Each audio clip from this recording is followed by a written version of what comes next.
Selamat datang di Koma Channel. Nah, kali ini gue akan membahas video dari skema masuk PTN yang diumumkan oleh Menteri Pendidikan Nadiem Makarim. Di video ini gue akan membahas skema SNMPTN 2023. Video lengkapnya lu bisa tonton di sini. Di video ini gue hanya mengambil secuil saja tanpa harus menghilangkan esensi dari video aslinya. Oke, daripada berlama-lama, skuy, mari kita bahas.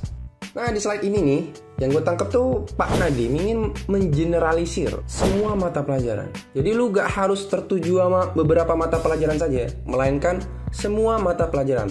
Makanya, kata Pak Nadiem, sistem yang dulu tuh kayak gini. Dulu itu pilihan program studinya itu dibatasi berdasarkan jurusan mereka di pendidikan menengah. Dan dulu itu hanya mata pelajaran tertentu yang dipertimbangkan atau angka dalam mata pelajaran tersebut yang dipertimbangkan dalam seleksi. Nah, ini menimbulkan beberapa masalah. Pertama, pilihan program studi dibatasi berdasarkan jurusan di pendidikan menengah. Dan yang kedua, hanya mata pelajaran tertentu yang dipertimbangkan dalam seleksi. Karena menurut menteri kita yang satu ini, ada pekerjaan yang seharusnya membutuhkan skill tertentu. Dia juga ngasih contohnya sih, misal kayak di slide kedua. Insinyur, ilmu fundamentalnya ya teknik, tapi perlu ilmu pendukung yaitu desain. Supaya kalau mau bikin proyek gak amburadul, dia ngerti bagaimana cara ngebuat proyeknya tuh berjalan lancar. Terus pengacara, ilmu fundamentalnya ya hukum, tapi untuk mentransformasikan apa yang ada di benaknya butuh ilmu komunikasi. Makanya skema yang diinginkan oleh Bapak Nadiem kayak gini bro. Oke, kita ke slide ketiga nih untuk SNMPTN 2023. Jadi untuk penilaian SNMPTN 2023, itu pertama, minimal 50% nilai rata-rata raport seluruh mata pelajaran. Ini gue garis bawahin nih, minimal katanya.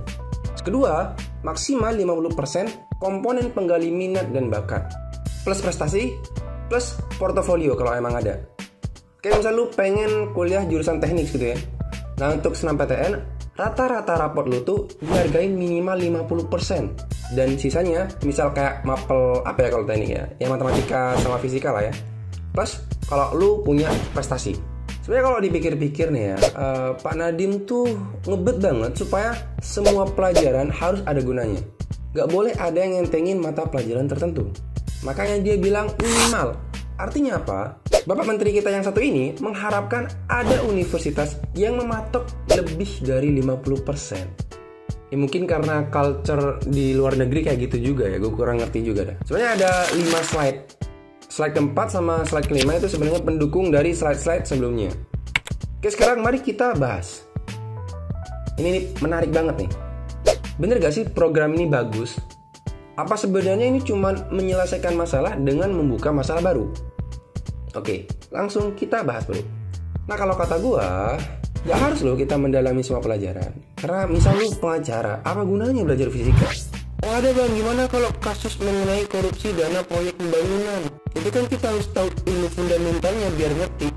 Jauh banget bang. Kalaupun ada, berapa sih emangnya? Ikan tuh gak bisa terbang tau, dia hanya bisa berenang. Jadi kalau mau ngebuat ikan berenang cepat, latihlah dia di dalam ekosistemnya, bukan di udara. Menurut gua, sistem yang dulu tuh bagus, serius bagus, tapi masih ada kekurangannya.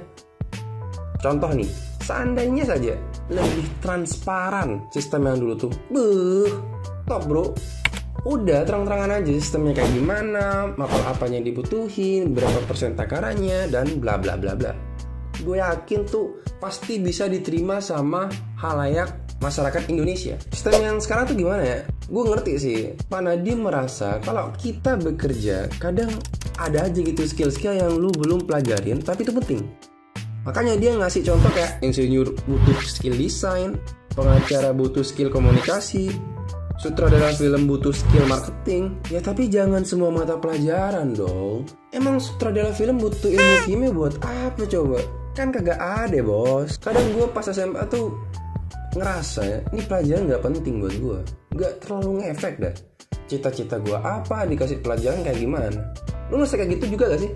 Tapi ini pendapat pribadi ya, sangat subjektif. Kalau menurut lu gimana guys? Setuju gak sama pendapat gue? Komen di bawah sob, pandangan lu kayak gimana, supaya kita lebih bisa berdiskusi. Siapa tahu ada keresahan yang lu pengen share gitu. Ya siapa tahu Pak Nadiem nonton di channel, kan lumayan orang penting lihat channel gue. Udah, Sekian dari gua. Semoga bermanfaat.